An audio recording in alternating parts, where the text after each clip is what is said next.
교회에서 화난 일이 있었나요? 예, 손을 좀 잡아주시고 손을 좀 잡아주시면서 서로에게 인사 다시 한번 나눕시다. 악수하시면서 서로 손을 잡으면서 성령 충만하십시오. 한번 인사 나누면서 성령 충만하세요. 성령 충만하십시오. 네, 감사합니다. 고맙습니다. 저희가 그 다음 주인가요? 다다음 주인가요? 5월 10일이 다다음 주인가요? 네, 다다음 주죠. 네, 다다음 주 5월 10일 토요일 날 양수리 기도원으로 저희들이 좀 예비 리더들하고 예비 리더들 가서 이제 좀 교제하고 기도하고 운동할 시간을 마련했는데요. 그렇게 하다 보니까 우리 성도님들이 갈 사람 모두 다 가자 이번 기회에 이렇게 얘기를 해서 여러분들이 5월 10일 날 10일 토요일 날 시간을 마련하셔서 11시까지 우리가 그렇게 갈 텐데 혹시 차가 없으신 분들은 거기에 밑에 나와 있죠. 5월 10일 그 준비팀 어느 누구에게나 이렇게 말씀하시면 저희들이 함께 가서 교제하도록 하겠습니다. 그 다음에 여름 가족 수련회 7번에 보면 강원도 홍천 티롤이라는 곳인데요. 티롤 독일 식집을 지은 아름다운 곳입니다. 거기서 한 33~34명밖에 못 들어가는데요. 저희들이 한 팀은 일요일부터 수요일까지 3박 4일 동안 있고요. 또 한 팀은 목요일부터 토요일까지 이렇게 수련회 갈 예정입니다. 여러분들이 가시면 굉장히 계곡도 있고요. 조용한 곳이고 가족끼리 가서 쉴만한 곳입니다. 여러분들 꼭 많은 분들 신청을 권기훈 형제, 이수연 자매 손 한번 들어보시겠어요? 네. 우리 교회에서 가장 아름다운 형제 자매들입니다. 총각 처녀들입니다. 여러분들 이분들에게 꼭 신청을 해주셨으면 고맙겠습니다. 하나님 말씀을 이제 함께 읽도록 하겠습니다. 여러분 이 주보에 나눠준 종이에 있습니다. 누가복음 11장 28절 말씀 같이 우리가 한 목소리로 읽도록 하겠습니다. 다 같이 두 번에 걸쳐서 읽겠습니다. 시작. 예수께서 이르시되 오히려 하나님의 말씀을 듣고 다시 한번 읽겠습니다. 예수께서 이르시되 오히려 하나님의 말씀을 듣고 지키는 자가 의인이 하시느니라. 아멘. 이스라엘 백성들이 광야에서 40년 동안 헤맸잖아요. 그렇죠? 왜 헤맸습니까? 하나님이 가르쳐 주신 그 말씀대로 잘 따라가지 못했기 때문에 그렇습니다. 그런데 오늘날도 여러분의 삶을 이렇게 지켜보면 하나님이 우리의 삶 가운데 원하시는 그런 영적인 질서의 삶이 있는데 이 영적인 질서의 삶을 잘 살지 못하기 때문에 우리의 삶 가운데 어려움이 있는 것들을 보게 되어집니다. 그래서 여러분들 어려움이 있을 때 여러분들 힘들게 하고 어렵게 하는 세 가지가 있다고 그랬죠. 여러분의 육신이고 이 세상이고 그 다음에 마귀고 여러분의 육신 가운데 죄를 범하게 되면 하나님의 반드시 징계를 주십니다. 예, 옆길로 가는 그 길이 멸망의 길이기 때문에 하나님께서는 여러분들에게 징계를 하셔서 돌이키시는데 그래서 여러분들이 어려움을 겪었을 때 이 어려움이 어디로부터 오는가? 첫 번째 뭐 해야 된다고요? 진단하라. 따라해보세요. 진단하라. 네, 이 어려움이 내 욕심으로 출발했는가? 아니면 세상에 있는가? 내가 세상을 너무 사랑하기 때문에 아니면 마귀가 여러분들을 공격하는가? 예, 진단하라는 것입니다. 그래서 내가 내 욕심 가운데 이런 어려움이 생겼다 할 때는 여러분들이 어떻게 해야 됩니까? 예, 회개하면 되는 거예요. 예, 여러분 저를 보시겠어요? 네, 저를 보세요 여러분. 예, 저를 보시고 눈을 보시면서 따라와야 됩니다. 눈이 놓치는 사람들은 졸거나 이렇게 딴 생각 하시는 분들이에요. 자, 진단해서 내 욕심 가운데 어려움이 생겼다면 어떻게 한다고요? 회개한다. 이번에 구원파 있죠? 이 지금 그 말하는 그쪽의 교리가 더 이상 회개할 필요가 없다. 우리는 완전히 용서함 받았다. 더 이상 회개. 그래서 육신적으로 아무렇게 살아도 된다. 이거거든요. 그게 뭐예요? 이단인 것입니다, 여러분. 회개는 날마다 이루어져야 됩니다. 성숙한 사람들은 회개의 타이밍이 빨라집니다. 내가 잘못했고 내가 말을 지금 실수했을 때 어떡합니까? 그 자리에서 돌이키는 거예요. 마귀에게 틈을 줘서는 안 되는 것이죠. 마귀에게는 두 번째로 마귀가 우리를 힘들게 하면 어떻게 해야 된다고요? 주님, 하나님 이 마귀를 쫓아내 주십시오. 이렇게 기도하면 안 됩니다. 여러분들이 대적하는 거예요. 너 한번 나하고 싸워볼래? 내가 예수의 이름이 있고 나에겐 성령의 그 말씀이 있는데 한번 싸워볼래? 한판 붙어볼 거야? 한번 붙어보자. 그래서 예수의 이름으로 대적하는 거예요. 믿습니까? 한 길로 갔다 7길로 도망갈 줄로 믿습니다. 진단하는 거예요. 두 번째는 진단이 끝나면 어떻게 해야 되죠? 진단이 끝나면 여러분들이 삶 속에서 바른 선택들을 해나가야 된다. 작은 승리를 많이 하라는 거예요. 내가 집사님 만날 때 어떻게 하랬죠? 웃으라고 그랬잖아요. 권사님 만날 때 어떻게 하랬죠? 웃으라고 그랬죠. 저는 좀 웃음이 한국식이 아니에요. 약간 외국식이에요. 근데 헬로 권사님 그랬는데 권사님들은 이게 뭐냐? 근데 좀 이해해 주세요, 권사님들. 제 마음은 권사님들을 사랑하는 거예요, 여러분. 이런 작은 선택들 있잖아요. 작은 삶 속에서의 선택들을 바르게 믿음으로 선택하면서 승리를 가야 큰 선택이 있었을 때도 내가 바르게 선택할 수 있는 거예요. 자, 진단하라, 바른 선택을 하라. 세 번째 뭐라고요? 약속의 말씀을 붙잡아라. 말씀이 우리의 힘인 것입니다. 말씀이 우리의 성령의 검인 것입니다. 근데 이 말씀을 붙잡을 때 성경을 읽으면서 여러분 제가 나눠준 성경으로 기도하기 매일 읽으십시오. 안 읽으신 분들은 채찍과 정갈로 다스려야 됩니다. 읽으면 달라져요. 기도하기 전에 그거 한번 읽어보세요. 마음이 확 달라져요. 말씀이 들어오기 때문에. 살아난다고요. 여러분이 어떻게 살아납니까? 말씀을 읽어야 살아나는 거예요. 그래서 약속의 말씀을 찾는데 그 약속의 말씀을 읽고 귀를 기울이고 그 다음에 그걸 가지고 어떻게 해요? 묵상을 하고 묵상을 한다는 것, 말씀을 계속 읊조리고 매일 생각하는 것, 생각하고 아침에 생각하고 점심때 생각하고 계속 말씀을 생각하는 거예요. 그 다음에 그 말씀대로 입으로 선포하는 겁니다.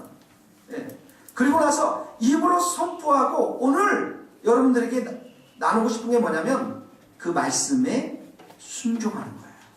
그 말씀대로 행동하는 겁니다. 그러면 여러분들에게 반드시 승리의 삶을 살아갈 수밖에 없다라는 것입니다. 여러분 우리가 믿음이 있는 것은 이 믿음을 행한 가운데 보여줄 때 아주 파워풀한 능력을 갖게 되는 것입니다. 그래서 여러분 내가 예수님을 믿는 사람들, 제대로 그 믿음이 들어간 사람들은 그 예수님의 말씀대로 행동하고자 하는 행함들이 반드시 결과적으로 따르게 되어 있습니다. 거기 한번 읽어봅시다. 야고보서 2장 14절. 내 형제들아, 시작. 내 형제들아, 만일 사람이 믿음이 있노라 하고 행함이 없으면 무슨 유익함이 있으리요? 그 믿음이 능히 자기를 구원하겠느냐? 만일 형제나 자매가 헐벗고 일용할 양식이 없는데 너희 중에 누구든지 그에게 이르되 평안히 가라, 덥게 하라, 배부르게 하라 하며 그 몸에 쓸 것을 주지 아니하면 무슨 유익이 있으리요? 이와 같이 행함이 없는 믿음은 그 자체가 죽은 것이다. 아멘. 여러분들이 행함 있는 믿음이 되기를 바랍니다. 돈도 좀 주시고 사랑도 주시고 시간도 좀 주시고 그리고 음식도 대접하고 이렇게 행함 있는 여러분들이 믿음을 보여줄 수 있기를 바랍니다. 자, 믿음대로 행동하라.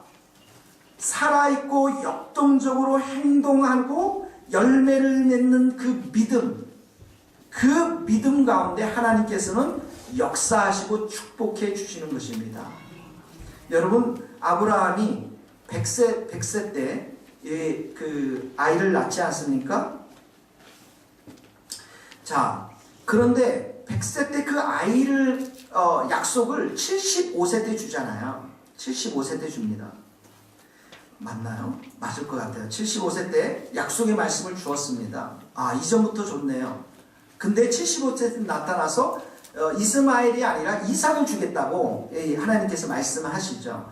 자, 그래서 아마 이 아브라함 속에서는 그 말씀을 묵상하고 그 말씀을 시인하면서 영적인 질서의 삶 가운데 자라면서 그 마음에는 이 믿음이 하나님이 주실 것이라는 믿음이 점점 자랐을까요? 아니면 안 자랐을까요? 이거 잘 모르는 분들은 자랐을 겁니다. 그렇죠? 자랐을 거예요. 왜 그러냐면 자, 아브라함이 100세 때 이삭을 바치라고 했을 때 잘 보면은 읽어봅시다. 거기 노트에 창세기 22장 5절에 이에 아브라함이 시작. 이에 아브라함이 종들에게 이르되 너희는 나귀와 함께 여기서 기다리라. 내가 아이와 함께 저기에 가서 예배하고 우리가 너희에게를. 자, 여러분 한번 보세요. 이 하나님이 아브라함을 시험하려고 그랬죠, 그렇죠? 시험하려고. 근데 아브라함은 모르잖아요.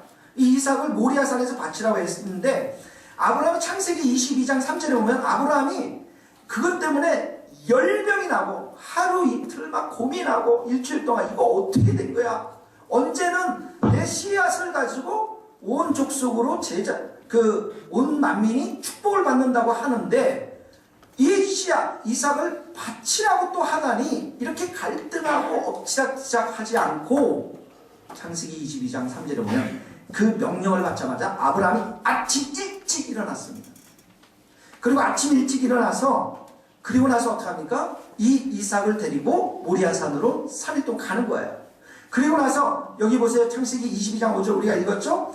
내가 아이와 함께, 이렇게 나오죠. 내가 아이와 함께 저기 가서 예배하고, 누가 너희에게로 돌아온다고요? 우리가 누구예요 여기? 이삭과 아브라함이에요. 그러면 적어도 아브라함의 마음속에는 어떤 생각이 있냐면, 바치라고 했다면 하나님이 뜻이 계셨을 것이다. 얘를 살려주든지 아니면 뭔가 새로운 일이 있든지 하나님을 믿고 신뢰했기 때문에 우리가 돌아온다라는 말을 하지, 그렇게 하지 않았을 거예요. 그리고 아침 일찍 일어나지도 않았을 거예요. 무슨 말씀인가 아시겠습니까? 예, 이미 아브라함은 갈대아우르에서 하나님의 부르심을 받고 이 이삭을 바치기 전까지는 온갖 산전수전을 다 겪었어요. 하나님과의 많은 경험들이 있었을 거예요. 그래서 그의 믿음이 쭉 자라났다는 거예요. 그래서 그 믿음을 가지고 지금 어떻게 하냐면 이삭을 데리고 모리아산으로 올라갔다는 것입니다. 사랑하는 성도 여러분, 이것이 바로 믿음이라는 것이에요. 믿음이 있는 사람들이 하나님의 약속의 말씀을 듣고서 순종하고 행동하는 그런 모습인 것입니다. 이성적으로 생각하면 이해가 가지 않죠. 이삭이 죽으면 아무것도 없고, 나에게 준 그 수많은 약속, 별의 약속, 모래 같은 자손이 되게 다 끊어지는데, 이성적으로는 어떻게 합니까? 지금 하나님이 하실 거야. 하나님이 계획이 있을 거야. 그러면서 이 행동을 보여주고 있다는 거예요. 순종함을 보여주고 있다는 것입니다. 여러분의 삶 속에서 이런 행동하는, 하나님 말씀하시면 순종하는 그런 믿음이 있기를 바랍니다. 여러분, 믿음은 이성을 초월해버려요. 상식을 초월해버려요. 이 믿음은 여러분들이 생각해서 쥐어짜내는 게 아닙니다. 모든 것이 캄캄하지만 100% 불가능하지만 하나님은 죽은 자를 살리시기도 하시고 없는 것을 있는 것처럼 만들어내시는 분이심을 믿습니다. 이걸 믿어야 하는 거예요. 믿음으로 행동해야 하는 것이죠, 여러분.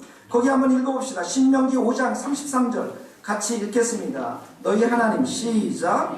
너희 하나님 너희에게 명령하신 모든 들을 행하라. 그리하면 너희가 살 것이요 복이 너희에게 있을 것이라. 너희가 차지한 땅에서 너희의 날이, 하나님 말씀을 행합니다 우리가. 그러면 뭐가 임한다고요? 복이 임하는 거예요. 그렇죠? 여러분 복 좋아하시죠 여러분? 근데 내가 말씀을 막 오늘 행했는데 복이 지금 떨어집니까? 복이 떨어지나요? 시간이 걸릴 거예요. 물론 떨어질 수 있겠죠. 여러분 지나가다가 양재역 가다가 갑자기 넘어졌는데 딱 보니까 5만원짜리 몇 개가 있더라 거기. 네.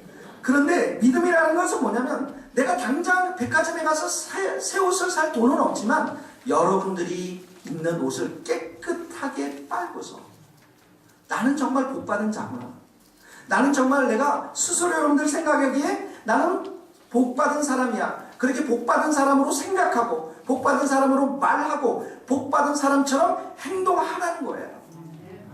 믿습니까?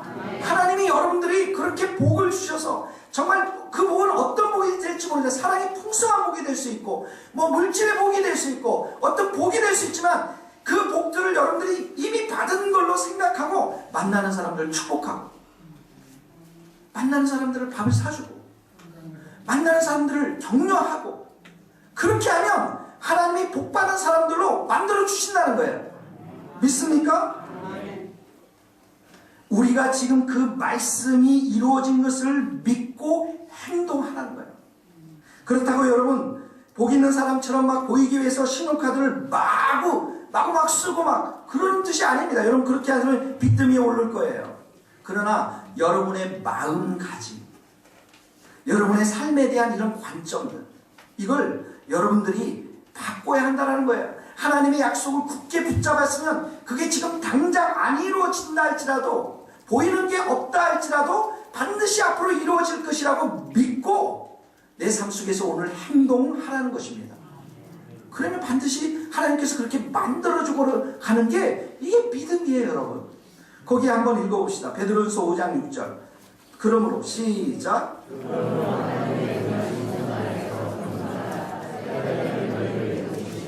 자, 여러분 제가 질문합니다. 여러분 겸손하신 분 저한테 한번 윙크 한번 해보세요. 그러면 여러분 나는 교만하다 하시는 분들 좀 웃어보세요. 여러분들 교만해요. 교만하죠? 우리 다 교만합니다. 우리 금요일 날도 참 은혜스럽게 예배를 드렸지만 여러분 우리 약한 사람이 아니에요. 그렇죠? 다 강해요. 강하니까 와서 힘을 쓰려고 그러잖아요. 교회 와서요. 그러죠, 여러분. 약한 사람들이 아니에요, 여러분. 여러분 죽은 사람이 아니라고.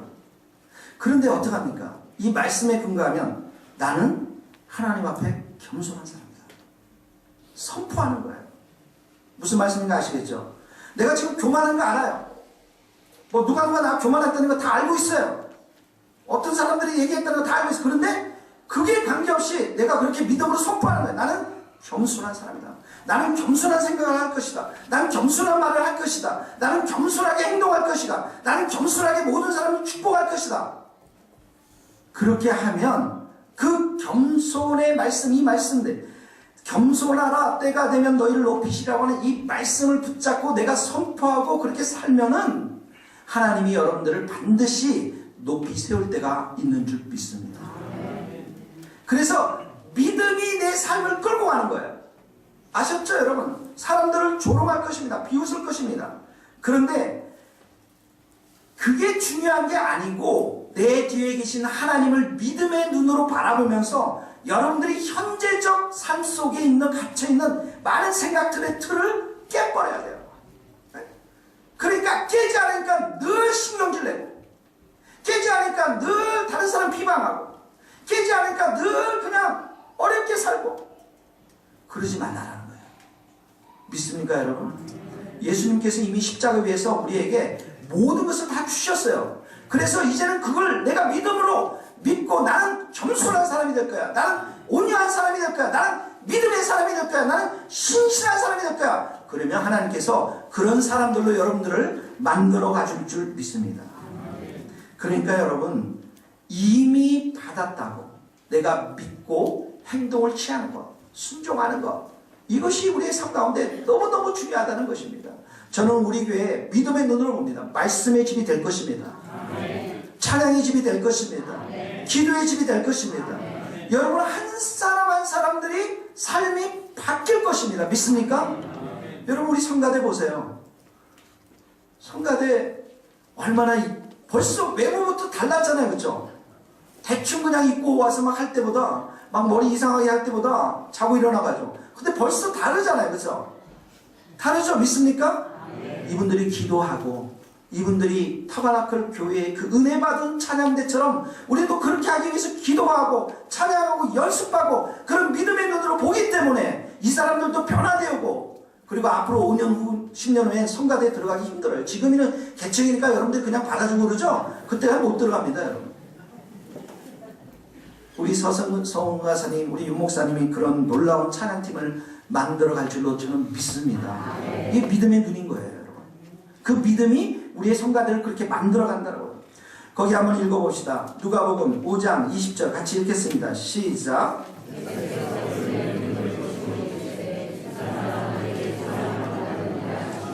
중풍병자 걸린 친구들이 지붕에 올라가서 기와를 뚫고서 어떻게 합니까? 그 중풍병자를 예수님 앞에 내려놓죠. 근데 예수님이 뭘 봤습니까? 그들의 믿음을 본 거예요, 여러분. 근데 이 사람들은 예수님이면 고칠 것이다 라고는 확신이 있었던 것이죠. 예수님이 여러분의 삶 가운데 치유와 회복 또 여러분들 삶을 정말 아름답게 만드실 것이라고 믿음이 있는 사람들은 예수님께로 갈 수밖에 없어요. 믿습니까? 거기 한번 또 읽겠습니다. 마가복음 11장 23절입니다. 내가 진실로 시작.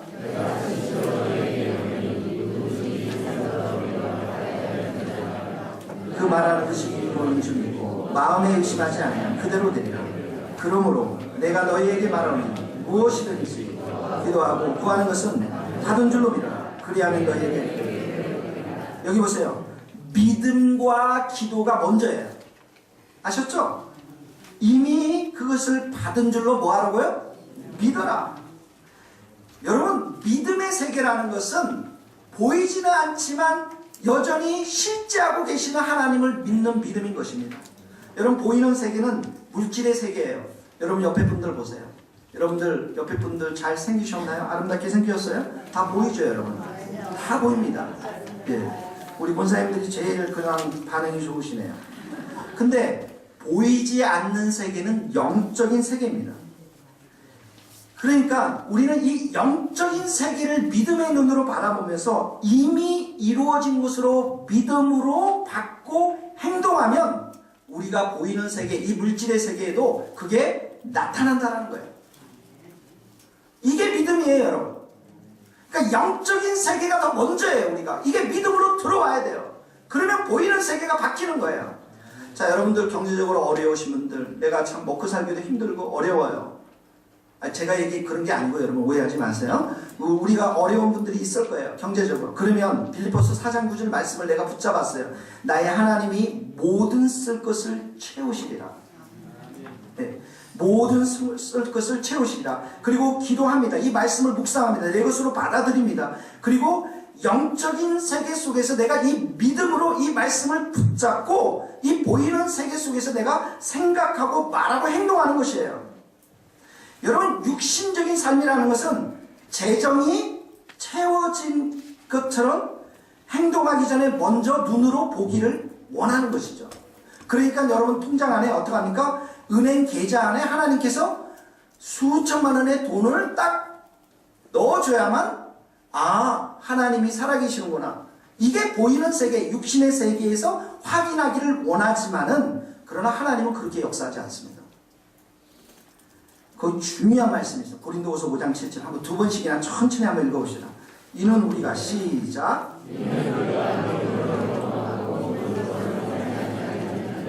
좀 천천히 읽읍시다. 시작. 이는 우리가 믿음으로 행동하고 보는 것으로 행하지 않는 자들이에요. 첫 번째 뭐라고요? 믿음으로 행동하는 사람. 이게 보이는 것으로 우리가 행동하지 않는다는 거예요. 보이는 것으로 행하지 않는다는 거예요. 우리는 상황이 먼저 바뀌기를 원해요. 그러나 하나님은 우리가 먼저 믿음 있는 행동을 보여주기를 원하세요. 믿음의 행동이 먼저라는 것입니다. 그리고 나서 그 믿음의 행동을 따라서 하나님께서는 그 상황을 바뀌어준다는 것이죠. 그러므로 사랑하는 성도 여러분, 여러분의 믿음의 행위들을 하나님께 보여줄 수 있기를 바랍니다. 보여주세요, 여러분. 하나님의 도심이 있다. 내 인생 가운데 하나님의 역사하심이 있다. 하나님의 일하심이 있다. 내가 이 믿음을 가지고 그리고 나서 하나님은 내게 은혜를 주시기를 기뻐하시고 은혜로 내 삶을 통치하시기를 기뻐하시고 하나님은 선하고 정말 좋으신 분이시기 때문에 내 인생을 아름답게 인도하시라고 나는 믿는 이 믿음과 확신을 가지고 행동하면 여러분들이 지금 힘들고 어렵다 할지라도 하나님께서 여러분의 삶을 바꿔주신다는 거예요. 믿습니까, 여러분? 그래서 정말 보배 중에 보배는 믿음인 것입니다. 믿음이 있는 자인 것입니다. 여러분이 이렇게 믿음 있는 행동들을 하려면 여러분들이 먼저 첫 번째로 알아야 될 게 권위에 대한 이해가 있어야 됩니다. 권위에 대한 믿음이라는 것은 권위자에 대한 나의 이해인 것입니다. 여러분, 이 세상에서 가장 힘이 세고 가장 뛰어난 능력을 가지시고 가장 가장 힘이 있으시고 가장 뛰어난 능력을 가지신 분, 그 권위자를 신뢰하는 것이 이 믿음인데 그분이 누구냐면 예수님이라는 거예요. 예수님이십니다.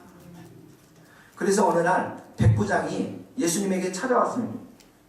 예수님께서 백부장이 내 하인을 좀 고쳐주십시오 하니까 내가 가서 고쳐주리라 했더니 백부장이 뭐라고 말씀하니까 예수님이 내 집에 들어오는 건 감당하지 못하지만 다만 말씀으로만 하시면 내 하인이 나을 것입니다 하면서 이렇게 얘기합니다. 나도 남의 수하에 있는 사람이고 내 아래는 군사들이 있습니다. 그래서 이 사람 이렇게 가라면 가고 저렇게 하라면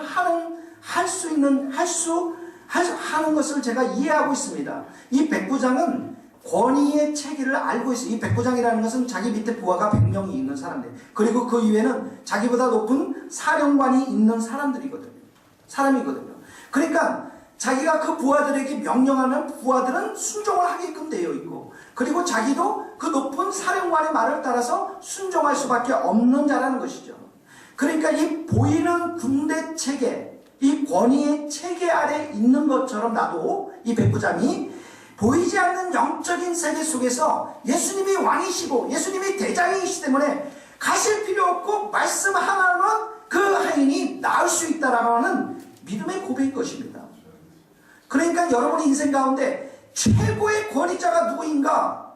이것을 내가 인식하는 게 믿음이라는 거예요. 최고의 권위자는 누구라고요? 예수님이십니다. 예수님이 여러분들의 인생을 한번 만나주시고 만져주시고 도와주시면 여러분들이 일어날 줄로 믿는 것이죠. 여러분, 이스라엘에서 가장 큰 믿음의 소유자가 누군지 아세요? 마리아였나요? 세례 요한이었나요?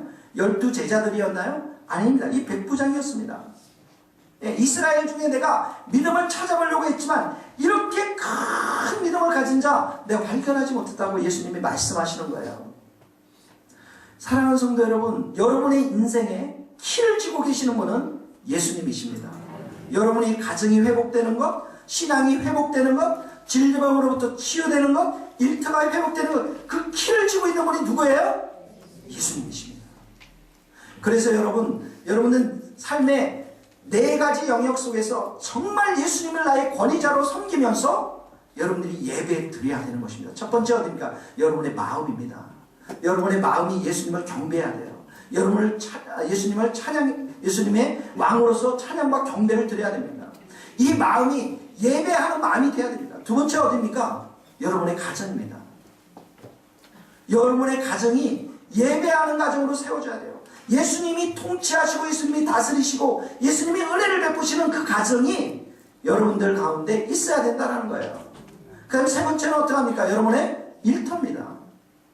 일터에 예수님의 이름이 높여져야 됩니다. 네 번째 어떻게 합니까? 우리 교회입니다.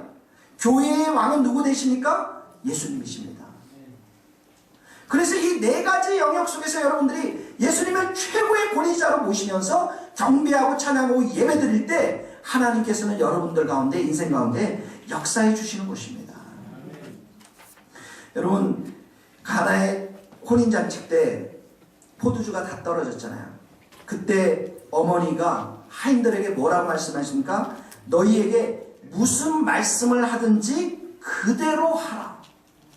그대로 하라.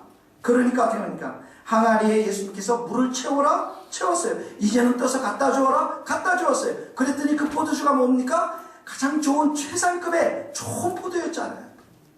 왜 그렇습니까? 예수님이 그 가정의 최고의 권위자였기 때문에 그렇습니다.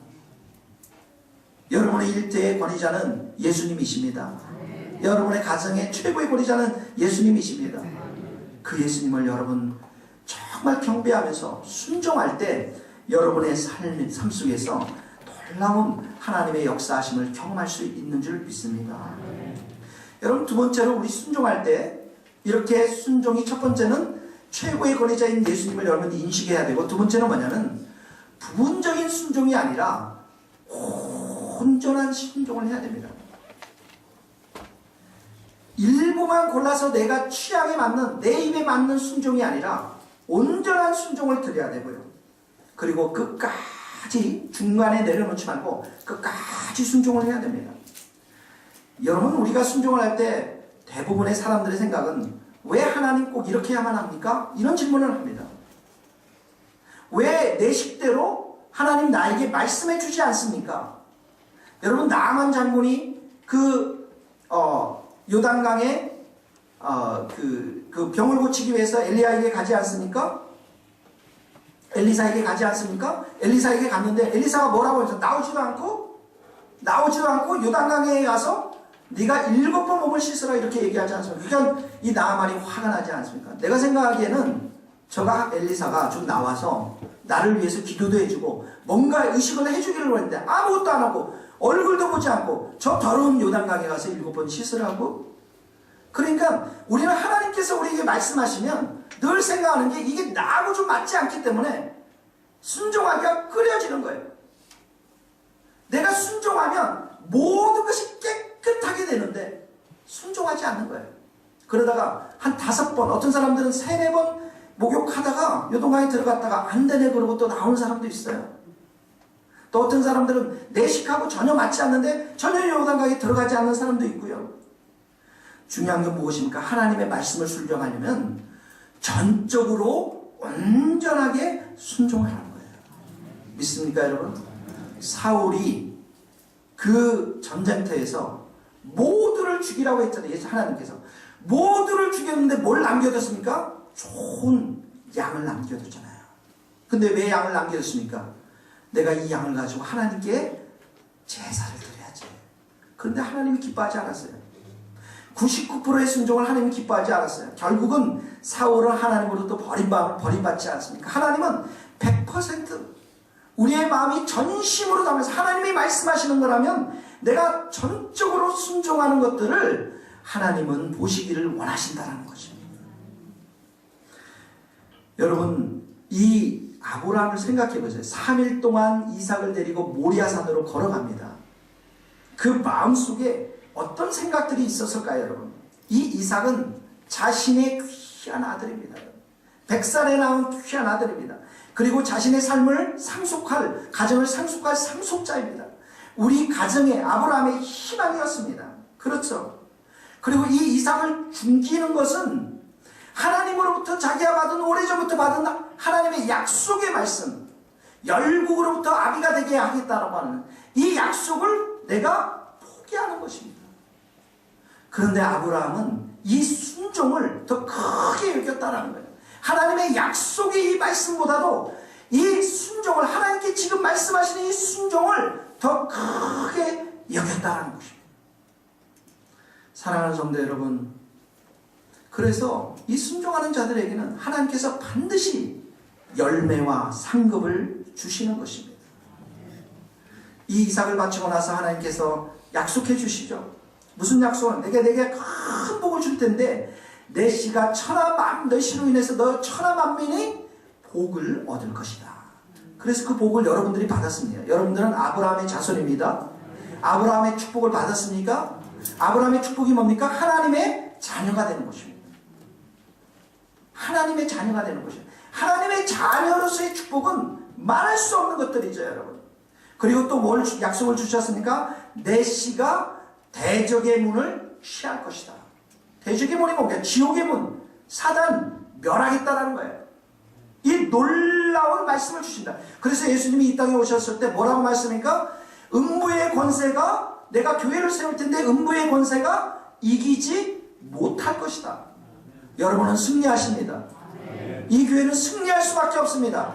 음부의 권세가 이기지 못해요. 근데 그 음부의 권세를 이기지 못한다는 예수님의 말씀이 있기까지는 아브라함의 이런 완벽한 순종함이 그 축복의 문을 열게 했다는 거예요. 그러므로 사랑하는 성도 여러분, 여러분들은 이 아브라함의 축복을 받은 자로서, 예수 그리스도의 축복을 받은 자로서 더 이상 죄의 종이 되지 않기를 바랍니다. 여러분 절망하지 마세요. 차절하지 마세요. 예수님은 여러분에게 희망을 주세요. 기쁨을 주십니다. 여러분 율법은 여러분들을 정죄해요. 자꾸만 너 못한다라고 얘기해요. 또 다른 사람들이 그렇게 얘기할 수 있어요. 그러나 예수님은 우리에게 은혜를 주십니다. 너 할 수 있다라고 은혜를 주세요. 여러분 너무 슬퍼하지 마세요. 예수님은 우리에게 기쁨을 주십니다. 너무 내 인생이 실패하고 한숨 짓지 마세요. 우리는 하나님의 도우심이 있습니다. 하나님의 일하심이 있습니다. 내가 너무 상처도 받고 아픔이 많다. 그 상처 아픔을 묵상하며 살아가지 마십시오. 예수님의 십자가는 여러분들을 치유하게 하시고 회복하게 하시고 여러분들을 신실한 하나님의 사람들로 만들어가게 하실 줄 믿습니다. 여러분, 이것이 바로 이 아브라함의 순종을 통해서, 예수님의 순종을 통해서 우리 가운데 찾아오는 하나님의 큰 축복인 것이다. 그러므로 여러분 성도님께 제가 묻겠습니다. 여러분 순종하는 삶을 살기를 원하십니까? 약속의 말씀을 붙잡고 여러분 입으로 시인하면서 여러분들이 행동으로 취할 때, 행동으로 순종할 때 여러분의 삶은 승리하는 삶을 살아갈 수가 있는 것입니다. 그래서 내가 순종의 사람으로 사는 것 너무나도 중요한데, 여러분의 순종의 사람으로 살려면 여러분의 삶 가운데 세 가지가 필요합니다. 첫 번째는 뭐냐면 하나님의 풍성한 은혜가 필요합니다. 여러분 스스로 순종하지 못합니다. 여러분, 사람들의 삶이, 그리스도의 삶이 나약한 삶은, 나약하게 살아갈 수밖에 없는 삶은 하나님의 풍성한 은혜의 삶에 내가 사는 것이 아니라, 공급을 받으며 사는 것이 아니라 율법의 삶 아래에 있기 때문에 그렇습니다. 여러분, 율법이라는 것은 여러분들이 이것도 해야 하고 저것도 해야 된다 무한한 요구를 합니다. 그렇게 요구하면서 여러분들에게 율법은 힘과 능력을 제공하지 않아요. 그런데 하나님의 은혜는 우리가 할 수 없는 것들을 하도록 힘과 능력을 공급해 주십니다. 율법이라는 것은 책에 딱 기록해놓고 이것을 네가 지켜야 된다라고 얘기하지만, 하나님의 은혜라는 것은 하나님께서 친히 우리의 삶 가운데 임재하셔서 우리에게 힘과 능력을 주면서 이 말씀을 순종하게끔 한다는 것이에요. 율법은 늘 우리에게 조건을 겁니다. 우리가 순종하면 생명을 약속합니다. 그러나 은혜는 우리가 순종할 수 있다는 믿음과 확신과 생명을 주면서 우리의 삶을 점점점 기쁜 마음으로 살아가게 한다는 것이죠. 율법이라는 것은 내 자신에게 늘 초점이 맞춰져 있으면, 내가 무엇을 하고 내가 무엇을 노력하는 데 초점이 맞춰 있지만, 은혜의 삶이라는 건 뭐냐면 하나님께 초점을 맞춰져 있어요. 나의 연약함에도 불구하고, 나의 부족함에도 불구하고 한 능력을 주시는 그 하나님께 내 인생의 초점을 맞추고 있다는 거죠. 그러므로 사랑하는 성도 여러분, 여러분들이 순종하기가 너무 어려운 사람들은 내가 은혜 충만히 받지 못하고 있구나, 그렇게 생각합니다. 여러분들이 은혜를 사모할 수 있기를 바랍니다. 이 주일 예배 때 좀 일찍 오세요. 더 기도하세요. 기도해서 하나님, 내게 은혜가 필요합니다. 내가 정말 주님의 은혜만이 나를 살릴 수 있습니다. 은혜를 갈망하십시오, 여러분. 두 번째는 순종의 사람이 되려면 여러분들이 하나님의 사랑을 마음껏, 예수님의 사랑을 마음껏 받아들여야 됩니다. 여러분을 죽기까지 사랑하시는 분이 예수님이십니다. 어제도 오늘도 영원히 여러분들을 사랑하시는 분이 예수님이십니다. 여러분, 순종이라는 것은 예수님의 사랑에 대한 나의 반응인 것입니다. 여러분, 우리가 어떻게 순종하며 살아갈 수 있습니까? 요한복음 14장에 보면 예수님께서 고별 설교를 하시는데 3번씩이나 이렇게 말씀하십니다. 너희가 나를 사랑하면 내 계명을 지켜라. 나의 계명을 지키는 자라야 나를 사랑하는 자다. 사람이 나를 사랑하면 내 계명을 지켜라. 여러분, 계명을 지키고 말씀을 지킨다는 것 쉽지 않습니다. 근데 우리가 주님을 사랑하면 그걸 계명을 지키라고 했는데, 우리가 주님을 사랑한다는 것은 내가 먼저 사랑하는 게 아니에요. 주님이 우리를 먼저 사랑하셨고, 내가 사랑하는 그 사랑 이상으로 큰 주님의 사랑이 우리 인생을 꽉 붙잡고 있기 때문에 우리는 주님을 사랑한다라고 고백할 수 있고, 그에 따라 말씀에 순종하는 삶을 살아갈 수가 있습니다.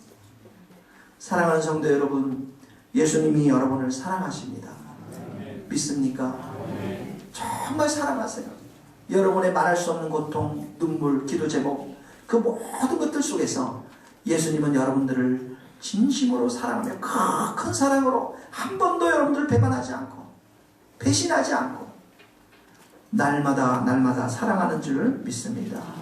우리에게는 은혜가 더 필요하고요, 주님의 사랑이 더 필요하고, 세 번째는 뭐냐면 성령의 역사하심이 더 필요합니다. 믿습니까? 성령이 우리를 더 충만히 역사해야 돼요. 내 영을 너희 속에 두어 내 율례를 행하게 하리니 너희가 내 규례를 지켜 행할지라. 에스겔서 말씀의 예언인 것입니다.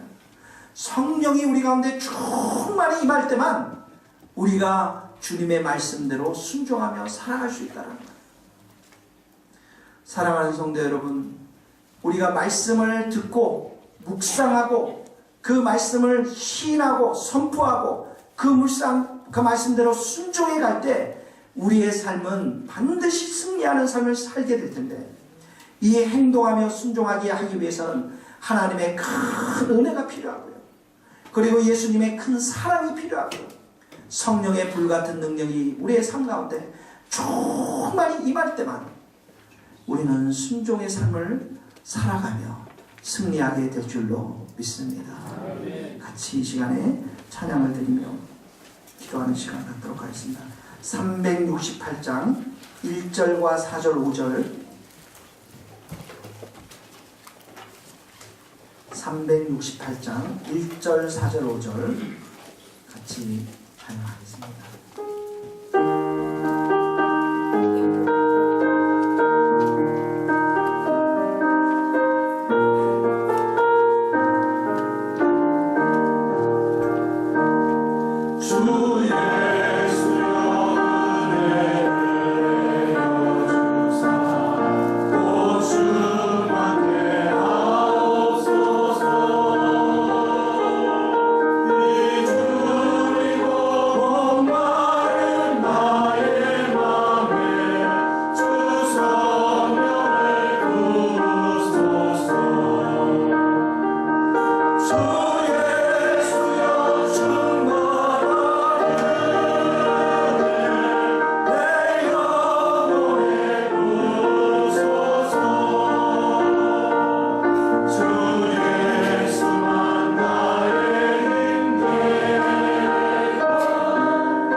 그 말씀을 붙잡고 내가 순종하지 않으면 행동하지 아니하면 하나님께서 우리의 삶 가운데 열매를 주지 않으려 하십니다. 하나님, 나의 불순종하는 여러 가지 것들, 나의 여러 가지 문제들 많이 있습니다. 그러나 말씀을 붙잡고 우리가 순종하기를 원하는데 내게 은혜를 덧입혀 주시옵소서. 내가 주님의 완전한 사랑을 내가 받기를 원합니다. 이 시간 그 사랑이 내 마음 가운데 넘치게 하여 주옵소서. 하나님, 내 이 완악한 마음, 교만한 마음 가운데 성령을 부어 주시옵소서. 성령의 불을 내려 주셔서 주님 더럽고 추악한 모든 것들을 불러 태워 주시옵시고, 주님의 그 큰 은사, 성령의 은사를 나에게 부어 주셔서 새롭게 변화되게 하여 주시옵소서. 순종의 사람이 되게 하여 주시옵소서. 우리 이 시간 한번 기도하며 나가겠습니다. 하나님 아버지, 기도합니다. 주의 성령으로 이 시간 우리를